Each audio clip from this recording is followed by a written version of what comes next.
Well, I'm just going to wing it because we don't have the questions. Okay.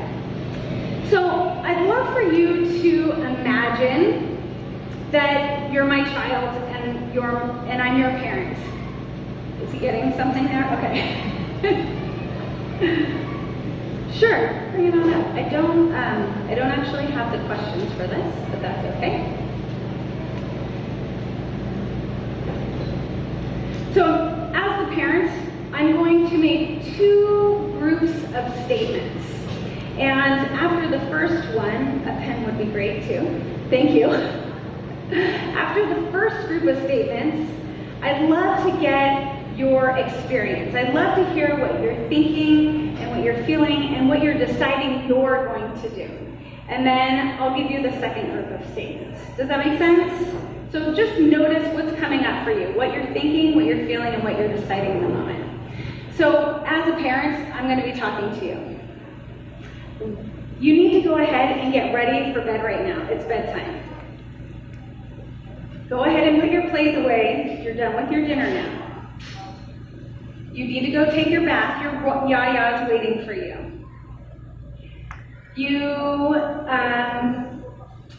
Let's see, what else?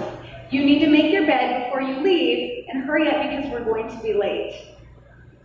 It's time for you to go ahead and brush your teeth. Go ahead and put your things in your backpack. Okay? So in that experience, I wasn't yelling at you. What were you thinking and feeling? What came up? I'm sorry? I just have to follow you? Okay. And how does that feel? How do you feel when you're being told to follow? Like a robot. Okay. What else came up? Anybody? We've got a microphone. What were you deciding? I have no choice. And how does it feel when you have no choice? What's the emotional reaction when you don't have a choice? Unhappy. Anything else? Frustration.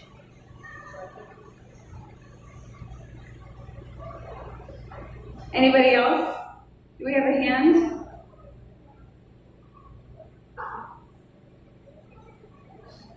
I feel a bit annoyed and helpless. Thank you.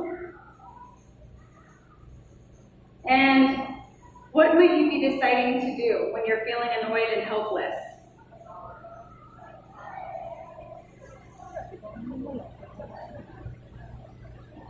Okay, she doesn't have the microphone anymore, so Resist obeying. resist. Okay. Was there somebody behind you that had something?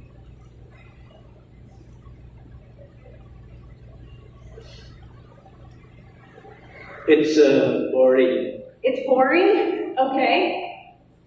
It's no fun. Anybody else have something different? When I'm annoyed, Annoyed?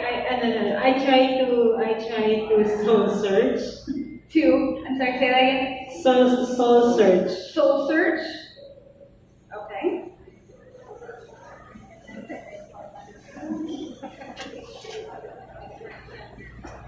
Anybody else? I just want to get kind of a variety of experiences here.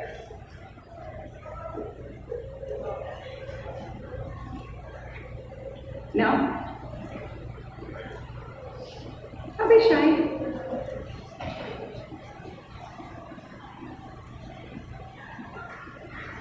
I think all the same. So it's a command. So when it's a command, you do what you're told to do.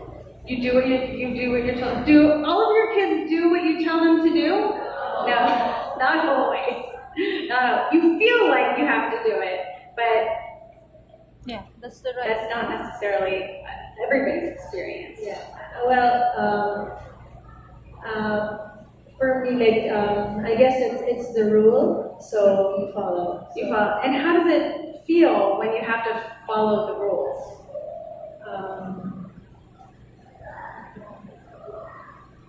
I guess it depends on the situation. So Well, if I said, you need to go clean your room, go put your plate away, you need to get in the bath, go feed the dog.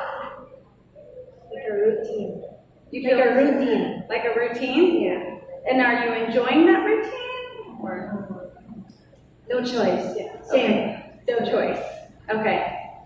Did you want to add I something? guess I would be really, really pissed. You'd be Especially pissed. if you're nagging. Thank you. Okay. You really pissed. All right. So I want to make a second group of statements, and I want you to once again notice what you're thinking and what you're feeling and deciding here. All right. So, what do you need to do so your teeth don't get cavities? How are you going to resolve this problem with your brother? What did we decide you do when you're all done with your snack? Who do you want to give you a bath tonight? Do you want your yaya to give you a bath, or would you like me to give you a bath? Let's see, I'm trying to think of a few others on our list.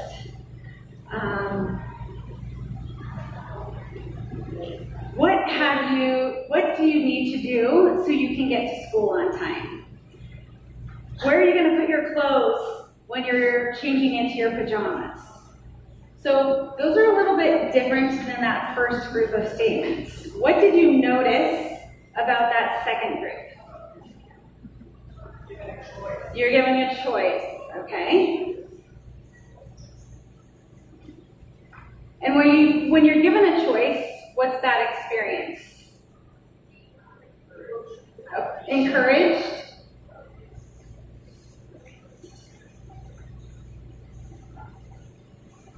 What else? Do we have a microphone running around here? Empowered.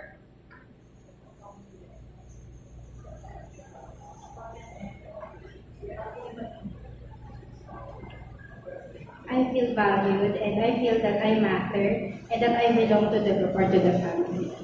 You feel valued. That I belong and that I matter.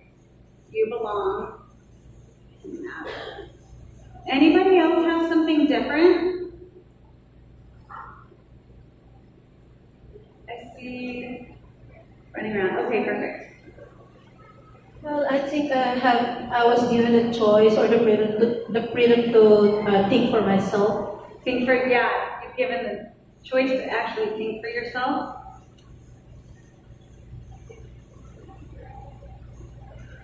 And what is your emotional response? How does it feel when you feel like you belong or you're valued or you're encouraged? What's underneath that? Affirmation, okay. I feel loved. You feel loved?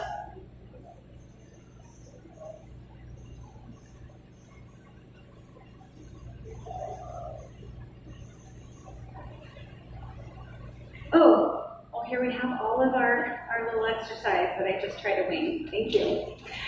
So the point of this exercise was to show you that in moments when we want to offer an evaluation-free statement, we have other choices too. We have a toolbox as parents. And one of those tools is actually using can I go back to the slide? Sorry. No, not there. Using curiosity questions. So we can flip those statements into questions. And when we do that, what I heard all of you say is you felt like a part of the decision-making process. You felt valued. You felt like you had a choice. And all I did was take this first set of statements and turn it into a question. So this is an example of small little changes that you can make in what you're already doing that makes a big difference, because the first group was annoyed, unhappy, and pissed, right? And the second group was valued, empowered, and feeling loved. So being mindful of the way that we communicate with our children is really, really important, and the language that we use is really important. So in addition to using those evaluation-free statements, we can turn these things into curiosity questions. So there's no one right way of parenting, and so I'm just offering you a few different ideas that you can incorporate that work for you and your child. One other strategy that is very empowering and helping kids to move from that fixed mindset, to reshape that fixed mindset to a growth mindset, is inserting the power yet. That's it. Very simple. Can everybody remember the word yet? Yes. Yes. So yet is a way of focusing on the future. There's possibility with yet. So if your child says like, I can't do it, you can't do it yet, right? It feels very different. There's hope, there's possibility. It's somewhat of a magic word. Anybody try something new recently? Anybody take on a new hobby or a new sport? Or maybe learning a new language? See, pointing. Yes. Microphone. Thank you. Not yet. Was there somebody that wanted to share? I'd love.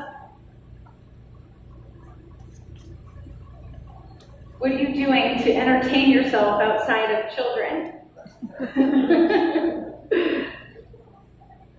Well, I am learning a new language. I moved to another country and I'm learning Spanish. And if somebody asked me, oh, I bet you can speak Spanish, it's very easy for me to say, no, I don't, because I'm really like a beginner in Spanish. But it's really different, it feels different when I say, you know what, I can't speak it yet, right?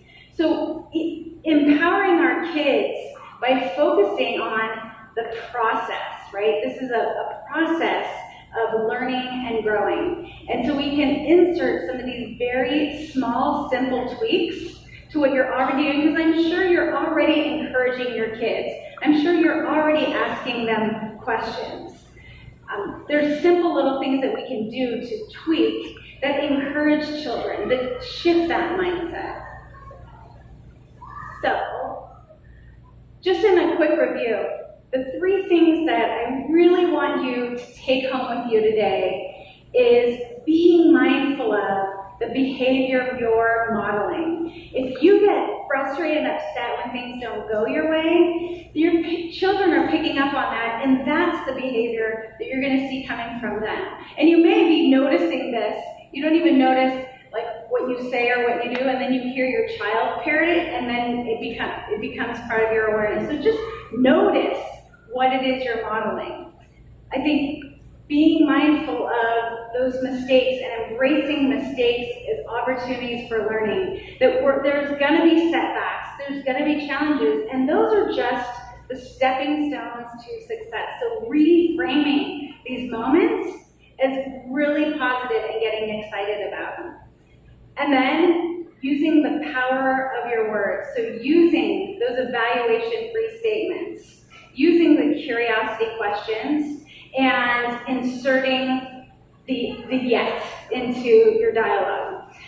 You might not have a growth mindset yet, but I guarantee that if you employ just one or two of these things, that your mindset will start to shift. And as your mindset shifts, so will your child. So today I shared a few ideas with you, simple ideas. I didn't want you to leave overwhelmed because we could spend 2 hours talking about growth mindset, but I wanted you to have a general sense of what it means, the outcomes, the beliefs children carry with them when they're in both a fixed mindset and a growth mindset, so you can start to identify it, and then you can nurture it in your children at the same time. So,